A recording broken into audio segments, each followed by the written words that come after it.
Langenfelder then on the inside alongside Liam Everts. The start is critical here. Reaction good on the inside. Langenfelder faster than Everts. It's Everts who gets trapped. Way round the outside goes Jan Panzer on that Lucozade orange bike. But it looks like it's Langenfelder who's once again slung himself to the front, but makes an instant mistake. And I think that has allowed the red plate holder Andrea Adamo through, which is where he might want to be.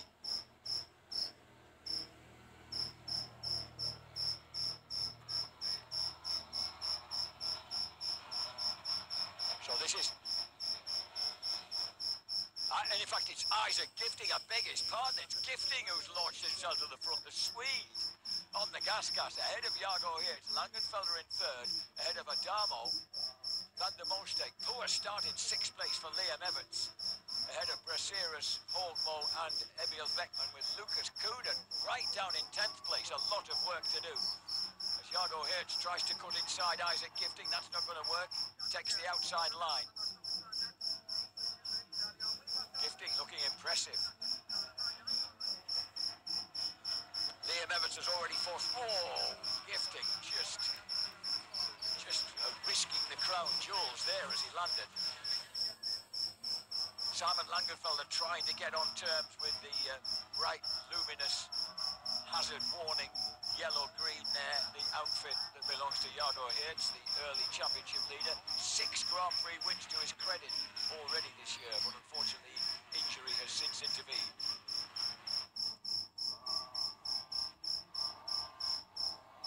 Isaac Gifting, who moved from 16th to 15th in the World Championship, past Camden McClellan with his good ride in the ramp qualifier yesterday. Langenfelder still there in third place. Liam Everts in fourth, Van der Moostek fifth, Adamo in sixth, ahead of Braceras, Beckman, Koenen goes past Holmo into ninth place.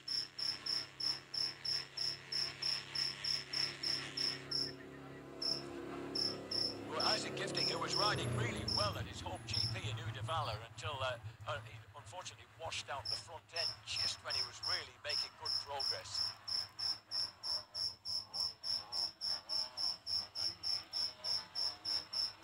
Interesting. What are we watching here? That moment that it was Langenfelder who really almost halted himself there, and that's what allowed his teammate Gifting through. Liam Everts ahead there of number 39, Rowan van der Moostek. I wonder if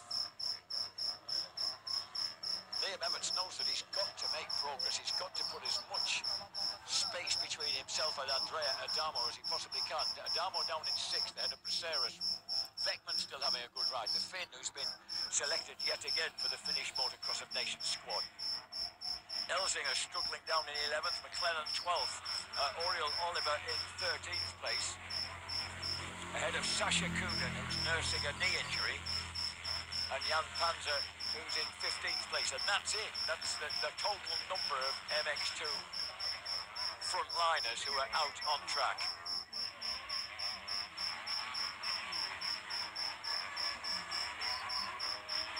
Moment though, Isaac Gifting is looking really strong out there. He's putting the times in. He's got a clear track. He goes where he wants on it.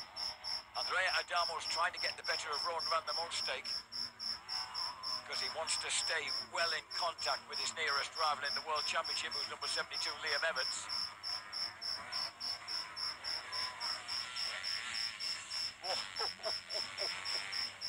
Beautiful style from Simon Langenfelder's got all the length of leg and the height to just hang the bike out and let it drift like that. Beautiful. Contrastingly small Liam Everts next up. And I think that was a moment at which things didn't go very right for Andrea Adamo. He looked like he lost his way slightly in the roost of Rowan van der Moostek.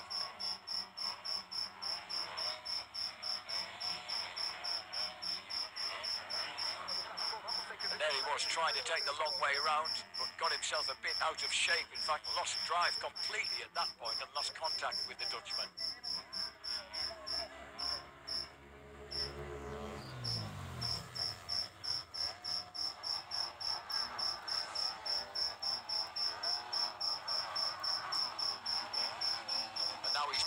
the back wheel of the Husqvarna once again.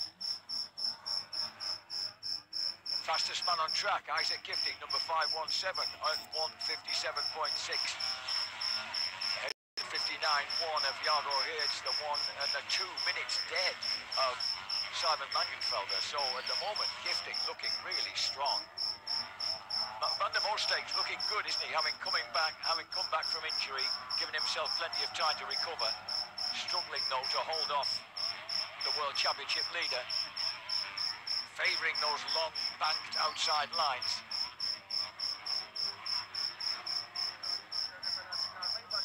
And the white machine just behind them, of course, is Lucas Koenen.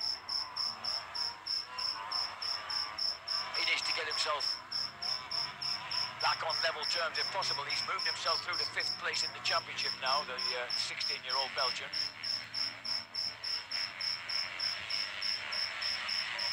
Jan Panzer still the last of the main men, the 15th place man, just behind Sasha Koenen, 2 KTMs together. Oh, Andrea Adamo's not riding like a world champion elect right now. Lucas Koenen's going to put him in his place. Koenen just lambs past on the Nastan Husqvarna. Koenen, of course, who had a magnificent second race victory despite a slip-off in the Netherlands at Arnhem. Well, that's the second time that Andrea Adamo's thoroughly cocked up that particular point on the track. And that allowed Lucas Koenen to just drive through on the inside. He's not riding like a world champion elect at the moment, it has to be said.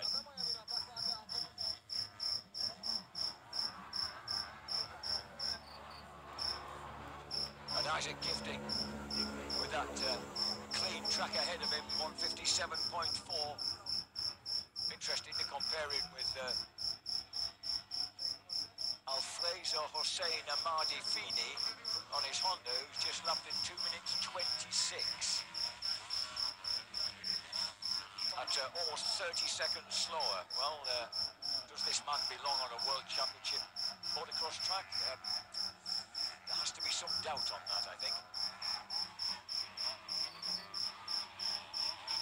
Liam Everett still anchored up in 4th place and not able to make any progress on that.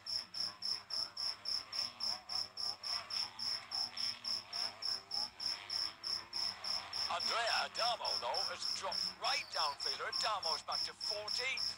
What's going on with the man who's leading the World Championship?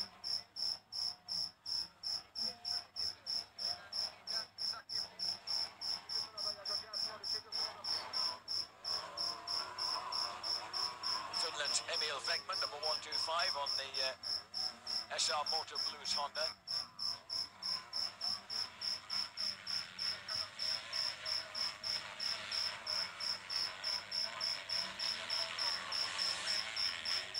Number 24, Kevin Hogmo, riding for F&H Kawasaki. He's down in 9th place. Elzinger's got past him. So Elzing on bike number 44. Looking good, considering he popped his shoulder in. Oh, now one of those Husqvarnas is in trouble.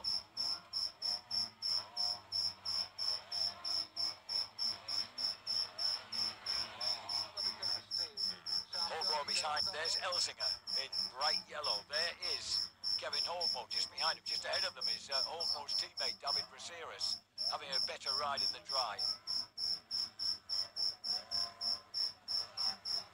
And down goes Hogmo. That's not what he wanted. So Hogmo meets a sticky end. It's amazing how the aftermath of that storm is still catching these guys out, because this track is pretty rugged in places.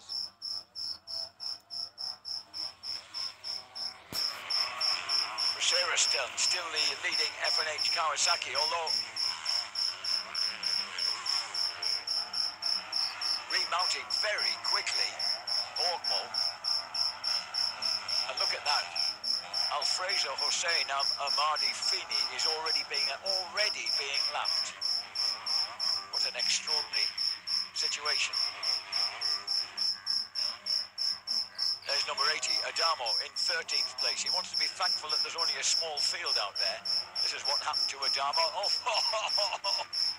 he fell off like a, well, it's almost unfair to say like an AMCA junior. That was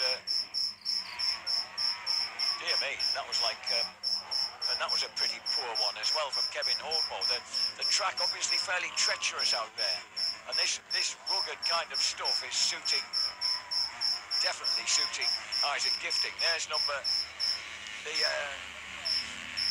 Sasha Coonan, number 79, through into 11th place.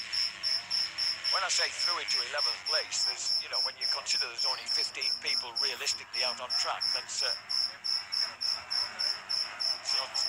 not really that far forward yet. In fact, it's Lucas Coonan who went down, and he's down to 6. Coonan fell.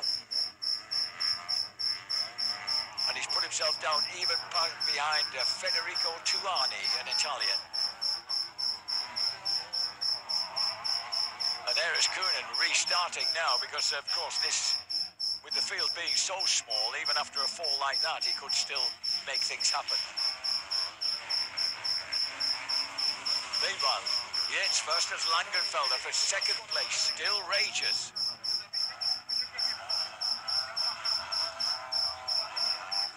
And of course, Yates, like Liam Evans, looking to claw back some points on the championship leader. Liam Evans is still hanging in behind Langenfelder there. He's still well placed in 4th place. But they're riding so well at the moment, so too Isaac Gifting, that it's rather hampering the efforts of the youngest of the Evans generation. Or generations. Elzinger's riding well, coming through to 7th place. Despite having popped his shoulder several times in the second race in the Netherlands and having eventually to pull out.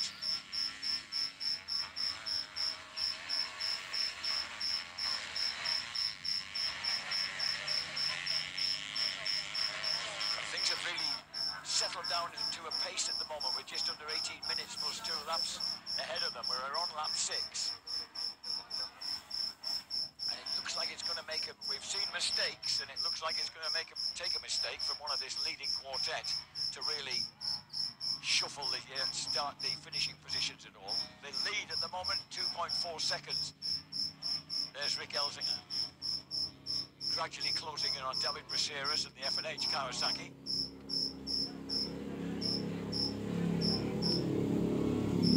Oh, and another problem for Lucas Coonan. He's really not enjoying these conditions, and looks like he might have hurt that much muddied shoulder.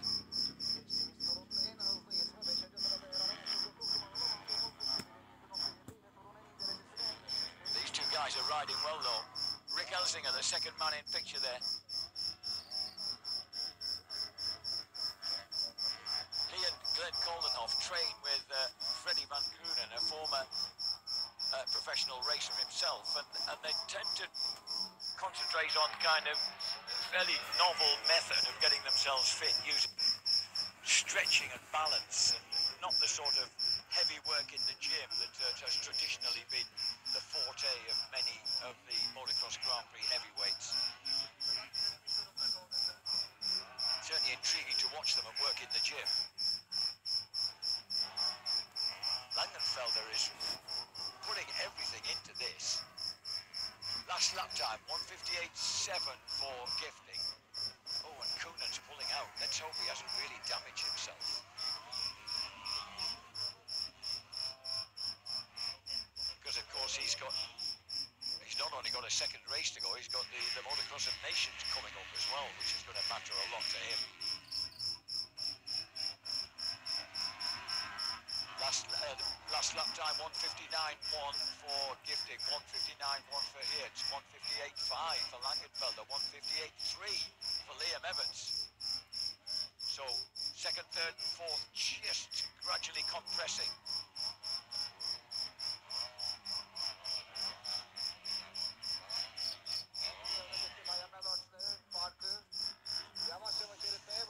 Langenfelder tries for that inside line once again.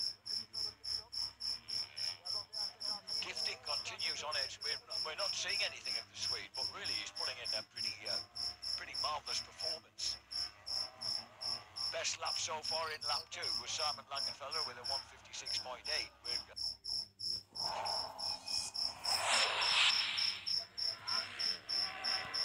And as you can see from that overhead, Simon Langenfelder has taken off at the front, almost 5 seconds clear. We also also saw the different lines being tackled. Liam